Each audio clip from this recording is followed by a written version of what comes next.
ಶ್ರೀ ಗುರು ಬಸವಲಿಂಗಾಯ ನಮಃ. ಸರ್ವರಿಗೂ ಶರಣ ಶರಣ.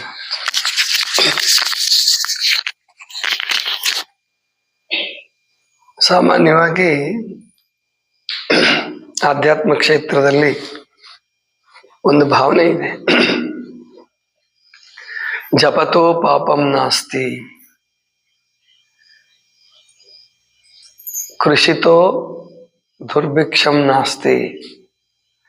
ಅಂದ್ರೆ ಯಾರು ಜಪ ಮಾಡ್ತಾರೋ ಅವನಿಗೆ ಪಾಪದ ಭಯವಿಲ್ಲ, ಪಾಪ ಇಲ್ಲ ಅಂತ.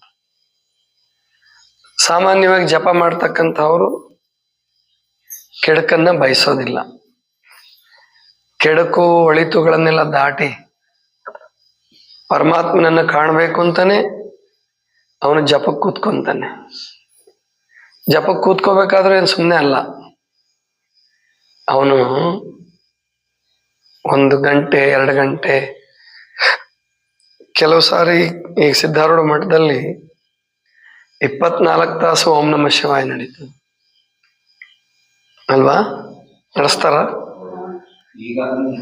ಯಾರಾದ್ರೂ ಒಬ್ರು ಒಟ್ಟು ನಿರಂತರವಾಗಿ ಒಬ್ಬರಲ್ಲ ಒಬ್ರು ಓಂ ನಮ ಶಿವಾಯ ಹೇಳೋದು. ಅವ್ರದ್ದು ಸಿದ್ಧಾರೂಢರದ್ದು ಅವ್ರ ಕಾಲದಲ್ಲೇ ಅದನ್ನ ಪ್ರಾರಂಭ ಮಾಡಿದ್ರು ಕಾಣುತ್ತೆ. ಮುಂದಿನ ಜನ ಅದನ್ನು ಉಳಿಸ್ಕೊಂಡು ಬಂದ್ರು. ಆ ಓಂ ನಮ ಶಿವಾಯ ಜಪದೊಂದಿಗೆ, ಷಡಕ್ಷರಿ ಮಂತ್ರದ ಜಪದೊಂದಿಗೆ ಸಿದ್ಧಾರೂಢರ ನೆನಪು ಕೂಡ ಉಳಿತು. ಒಂದ್ ವೇಳೆ ಅದನ್ನು ಅವ್ರು ಉಳಿಸದೆ ಹೋಗಿದ್ರೆ, ಬರೀ ಮಠ ಉಳಿದು ಅಲ್ಲೇನಾದ್ರು ಶಾಲಾ ಕಾಲೇಜೋ ಇನ್ನೊಂದು ಏನಾರು ಆಗಿ ಸಿದ್ಧಾರೂಢರೇ ಮರ್ತೋಗ್ಬಿಡ್ತಿದ್ರೇನು.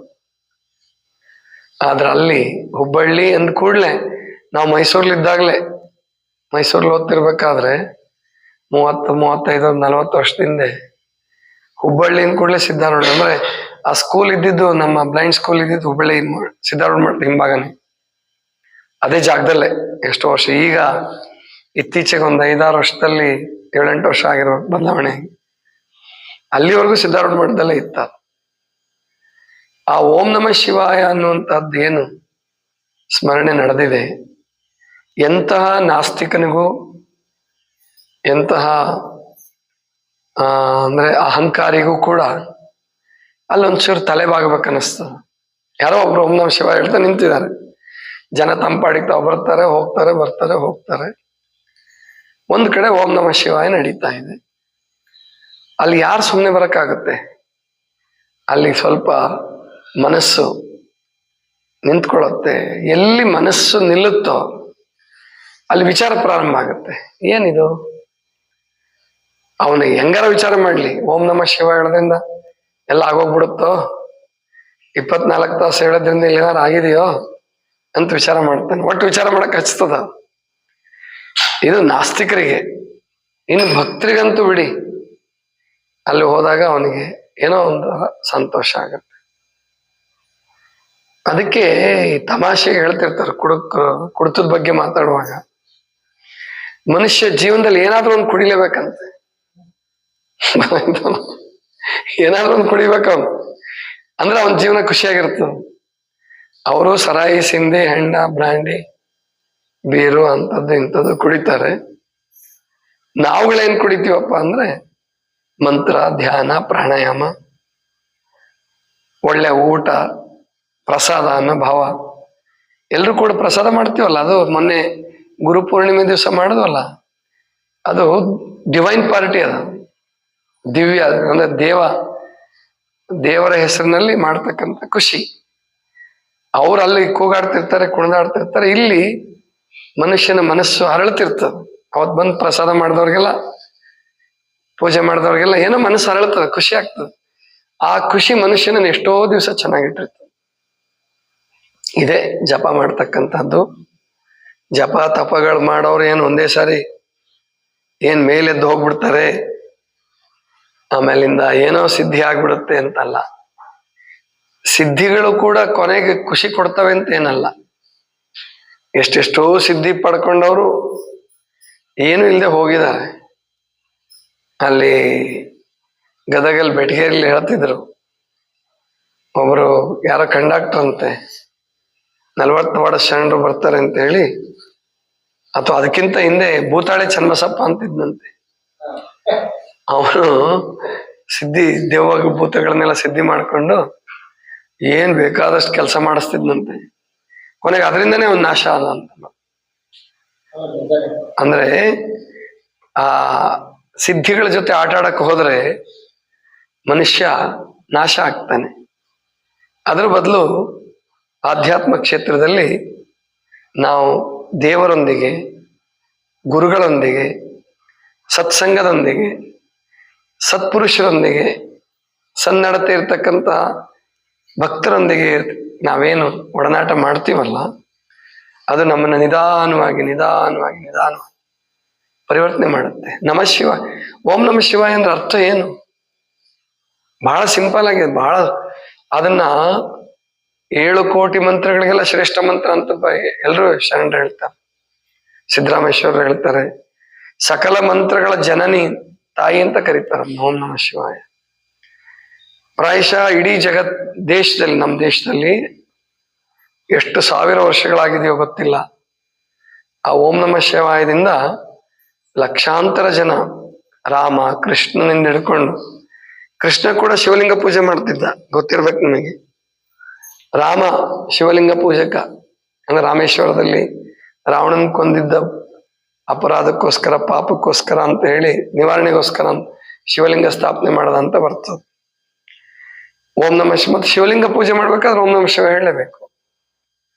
ಏನದ್ರ ಅರ್ಥ? ನ ಮಮ ಸರ್ವಸ್ಯ ಶಿವಂ, ಇಷ್ಟೇ. ನನ್ನದೇನೂ ಇಲ್ಲ, ಎಲ್ಲವೂ ಶಿವನದು, ಎಲ್ಲವೂ ಪರಮಾತ್ಮನಿಗೆ ಸೇರಿದ್ದು. ಹೌದು, ಈ ಸೃಷ್ಟಿಯನ್ನು ನಾವು ಉಪನಿಷತ್ತುಗಳ ಪ್ರಕಾರ ಮತ್ತು ವಚನಶಾಸ್ತ್ರದ ಪ್ರಕಾರ ನಾವು ಸೃಷ್ಟಿ ಹಿಂದಕ್ಕೆ ಹೋದರೆ, ಭೂಮಿ ನೀರಿನಿಂದ, ನೀರು ಅಗ್ನಿಯಿಂದ, ಅಗ್ನಿ ವಾಯುವಿನಿಂದ, ವಾಯು ಆಕಾಶದಿಂದ, ಆಕಾಶ ಆತ್ಮನಿಂದ, ಆತ್ಮ ಪರಮಾತ್ಮನಿಂದ, ಪರಮಾತ್ಮ ಸ್ವಯಂಭುವಿನಿಂದ. ಪರಮಾತ್ಮನಿಗೂ ಕೂಡ ವಿಕಾಸ ಆಗಿರುವಂಥದ್ದು ಮಹಾಲಿಂಗ ಅಂತ ಕರೀತಾರೆ ಶರಣರು.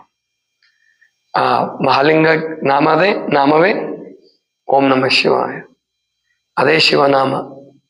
ಶಿವ ಅಂದ ಕೂಡಲೇ ಬೇಕಾದಷ್ಟು ಜನ ಮನಸ್ಸು ಬೇಕಾದಷ್ಟು ಕಡೆ ಹೋಗುತ್ತೆ.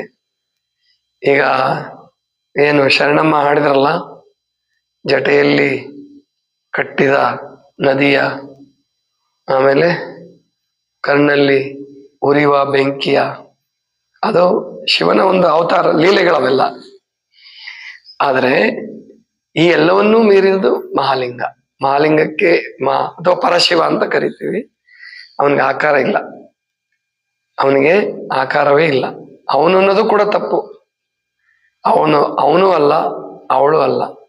ಈಗ ಶಕ್ತಿ ಇದೆಯಲ್ಲ, ಶಕ್ತಿ ಅಂದ ಕೂಡಲೇ ಎಲ್ರಿಗೂ ನೆನಪಾಗೋದು ಹೆಣ್ಣು ಅಲ್ವಾ? ಸ್ತ್ರೀ ದೇವತೆಗಳು ಪಾರ್ವತಿ, ಸರಸ್ವತಿ, ಲಕ್ಷ್ಮಿ. ಆದ್ರೆ ನಿಜವಾಗಿ ಶಕ್ತಿ ಸರಸ್ವತಿ ರೂಪ ಬಿಟ್ಬಿಡಿ ನೀವು. ವಿದ್ಯೆ ಹೆಣ್ಣ ಗಂಡ? ವಿದ್ಯೆ ಹೆಣ್ಣು ಅಲ್ಲ, ಗಂಡು ಅಲ್ಲ, ಹೌದಲ್ರಿ? ಈಗ ತಬಲ ಬಾರಿಸೋ ಕಲೆ ಇದೆಯಪ್ಪ, ಅದು ಹೆಣ್ಣ ಗಂಡ? ಹೆಣ್ಣು ಅಲ್ಲ, ಗಂಡು ಅಲ್ಲ. ಒಬ್ರಿಗೆ ಭಾಷಣದ ಕಲೆ ಇದೆ, ಒಬ್ರು ಚಿಂತನೆ ಮಾಡಿ ಜ್ಞಾನ ಹೇಳ್ತಾರೆ, ಜ್ಞಾನ ತಲೆಯಿಂದ ಉದಯಿಸ್ತದೆ. ಅದು ಸರಸ್ವತಿ ಅಲ್ಲ, ಅದೇನು ಸರಸ್ವತಿ ರೂಪ ಇಲ್ಲ ಅದಕ್ಕೆ. ದುಡ್ಡು ಹೆಣ್ಣು ಅಲ್ಲ, ಗಂಡು ಅಲ್ಲ, ಸುಮ್ಮನೆ ಲಕ್ಷ್ಮಿ ಅಂತ ಹೇಳ್ತೀವಿ ನಾವು ಅಷ್ಟೇನೆ. ಹಾಗೆ ಶಕ್ತಿಗೂ ಕೂಡ, ಶಕ್ತಿ ನಿರಾಕಾರ, ಹಾಗೆ ಪರಮಾತ್ಮನ ನಿರಾಕಾರ. ಸುಮ್ಮನೆ ಪರಮಾತ್ಮನ ಗಂಡು ಅಂತ ಮಾಡಿ, ಶಕ್ತಿನ ಹೆಣ್ಣು ಅಂತ ಮಾಡಿ ದೇವಿ ಪೂಜೆ, ದೇವಿ ಆರಾಧಕರು ಅದಕ್ಕೆ ಪುರಾಣದ ರೂಪವನ್ನು ಕೊಟ್ಟರು. ಆದ್ರೆ ಶಕ್ತಿ ಹೆಣ್ಣು ಅಲ್ಲ, ಗಂಡು ಅಲ್ಲ, ಅಲ್ಲೇ ನಿರಾಕಾರ. ನಿರಾಕಾರ ಇಲ್ಲಿ ಜಗತ್ತಿನಲ್ಲಿ ನಿರಾಕಾರವೇ ಜಾಸ್ತಿ ಇರೋದು ನೋಡಿ. ಬೇಕಾದ್ರೆ ನೀವು ಭೂಮಿ ನೀರು ಎರಡಕ್ಕಷ್ಟೇ ಆಕಾರ ಇರೋದು, ಹೌದಲ್ರಿ?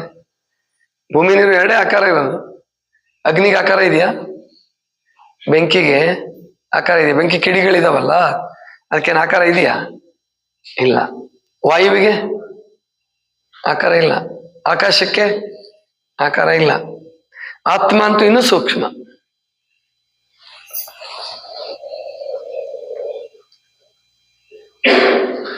ಅದಕ್ಕೆ ಶರಣರು ನಡುವೆ ಸುಳಿಯುವ ಆತ್ಮ ಹೆಣ್ಣು ಅಲ್ಲ ಗಂಡು ಅಲ್ಲ, ಭೇದ ಮಾಡಬೇಡಿ. ಹೆಣ್ಮಕ್ಳಲ್ಲಿರೋ ಆತ್ಮನು ಅದೇ, ಗಂಡು ಮಕ್ಕಳಲ್ಲಿರೋ ಆತ್ಮನು ಅದೇ. ಅಷ್ಟೇ ಅಲ್ಲ, ರಕ್ತ ಹೆಣ್ಮಕ್ಳಲ್ಲಿರೋದು ಅದೇ, ಗಂಡು ಮಕ್ಕಳಲ್ಲಿರೋದು ಅದೇ.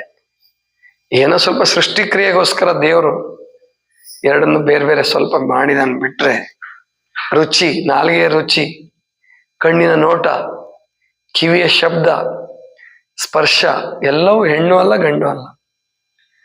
ಆದ್ರಿಂದ ಪರಮಾತ್ಮ ಹೆಣ್ಣಲ್ಲ ಗಂಡಲ್ಲ, ಶಕ್ತಿ ಹೆಣ್ಣಲ್ಲ ಗಂಡಲ್ಲ. ಮನುಷ್ಯ ಕಲ್ಪಿಸಿದ ದೇವತೆಗಳನ್ನು ದಾಟಿ ನಾವು ಇಷ್ಟಲಿಂಗ ಸ್ವರೂಪವನ್ನ ಅರ್ಥ ಮಾಡ್ಕೊಂಡ್ಬಿಟ್ರೆ ಹೆಣ್ಣು ಅಲ್ಲ ಗಂಡು ಅಲ್ಲ. ಅಂತಹ ಲಿಂಗ ಪೂಜೆ ಮಾಡೋದಕ್ಕೆ ಓಂ ನಮಃ ಶಿವಾಯ ಮಂತ್ರವನ್ನು ಬಸವಣ್ಣವರು ಹೇಳಿದ್ರು, ಅದನ್ನ ಪ್ರಭುದೇವರು ಹೇಳಿದ್ರು. ಎಲ್ಲರೂ ಮಂತ್ರದ ಮಹಿಮೆಯನ್ನು ಕೊಂಡಾಡ್ತಾರೆ. ಅವ್ರು ಹೇಳಿದ್ ನಾವು ಮಾತು ಕೇಳಬೇಕು. ಬಸವಣ್ಣನವರ ಹೆಸರಿನ ಮಂತ್ರ ಮಾಡ್ಕೊಳ್ಳಿ, ಬೇಡ ಅಂತ ಹೇಳಲ್ಲ. ಓಂ ಶ್ರೀ ಗುರು ಬಸವಲಿಂಗಾಯ ನಮ್ಮ ಭಜನೆ ಮಾಡೋಣ, ನೀವು ಅದನ್ನೇ ಬೇಕಾದ್ರೆ ಓಂ ನಮಃ ಶಿವಾಯ ಬಿಟ್ಟು ಅದನ್ನೇ ಜಪಿಸ್ರಿ. ಆದ್ರೆ ಅಷ್ಟಾವರಣದಲ್ಲಿ ಓಂ ನಮಃ ಶಿವಾಯ ಅನ್ನೋ ಮಂತ್ರವನ್ನೇ ನಮ್ಮ ಶರಣರು ನೆಲೆಗೊಳಿಸಿದ್ದಾರೆ. ಆದ್ರಿಂದ ಓಂ ನಮಃ ಶಿವಾಯ ಜಪ ಮಾಡೋದು. ಓಂ ನಮಃ ಶಿವಾಯದೊಳಗಡೆ ಎಲ್ಲದೂ ಬಂದ್ಬಿಡುತ್ತೆ. ಬಸವಣ್ಣನು ಅದರೊಳಗಡೆ ಇದ್ದಾರೆ, ಪ್ರಭುದೇವರು ಅದರೊಳಗಡೆ ಇದ್ದಾರೆ, ಚನ್ನಬಸವಣ್ಣವರು ಅದರೊಳಗಡೆ ಇದ್ದಾರೆ.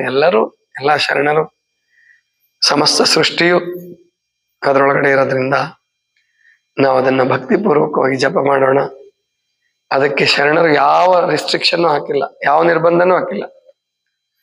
ನೀವು ಸ್ನಾನ ಮಾಡಿ ಜಪ ಮಾಡಬೇಕು ಅಥವಾ ಹಾಸಿಗೆ ಮೇಲೆ ಕುತ್ಕೊಂಡು ಜಪ ಮಾಡಬಾರ್ದು ಹಂಗೇನು ಇಲ್ಲ. ನಿದ್ದೆ ಬರ್ಲಿಲ್ವಾ, ಪ್ರಾಣಾಯಾಮ ಮಾಡ್ತಾ ಮಾಡ್ತಾ ಜಪ ಮಾಡಿ. ಸುಮ್ಮನೆ ಜಪ ಮಾಡಕ್ ಹೋದ್ರೆ ಮನಸ್ಸೆಲ್ಲೆಲ್ಲೋ ಹೋಗುತ್ತೆ. ಪ್ರಾಣಾಯಾಮ ಮಾಡ್ತಿದ್ರೆ ಸ್ವಲ್ಪ ಮನಸ್ಸಿಲ್ಲೇ ಇರ್ತದೆ. ಯಾಕೆಂದ್ರೆ ಗಾಳಿಗೂ ಮನಸ್ಸಿಗೂ ಸಂಬಂಧ ಇದೆ, ಗಾಳಿಗೂ ಮನಸ್ಸಿಗೂ ಬಹಳ ಸಂಬಂಧ ಇದೆ. ಅದನ್ನ ನಾವು ಅರ್ಥ ಮಾಡ್ಕೊಳ್ಳೋಣ ಅಂತ ತಿಳ್ಕೊಂಡು ಹೇಳ್ತಾ, ಇದಿಷ್ಟು ಇವತ್ತಿನ ಚಿಂತನ. ಮಾತಾಜಿಯವರು ಓಂ ನಮಃ ಶಿವಾಯ ಮಂತ್ರವನ್ನು ಹೇಳಿಸಿದರು. ಅವ್ರ ದಿವಸ ಹೇಳಿಸ್ತಾರಂತ ಪ್ರವಚನದಲ್ಲಿ. ಅದು ತುಂಬಾ ಸಂತೋಷ ಆಯ್ತು, ಚೆನ್ನಾಗಿ ಹೇಳಿಸಿದ್ರು, ಎಲ್ರಿಗೂ ಖುಷಿ ಆಯ್ತು. ಅದಕ್ಕೆ ಅದ್ರ ಬಗ್ಗೆನೇ ಇವತ್ತು ಚಿಂತನ. ಇದಿಷ್ಟು ಇವತ್ತಿನ ಚಿಂತನ. ಸರ್ವರಿಗೂ ಶರಣ ಶರಣ.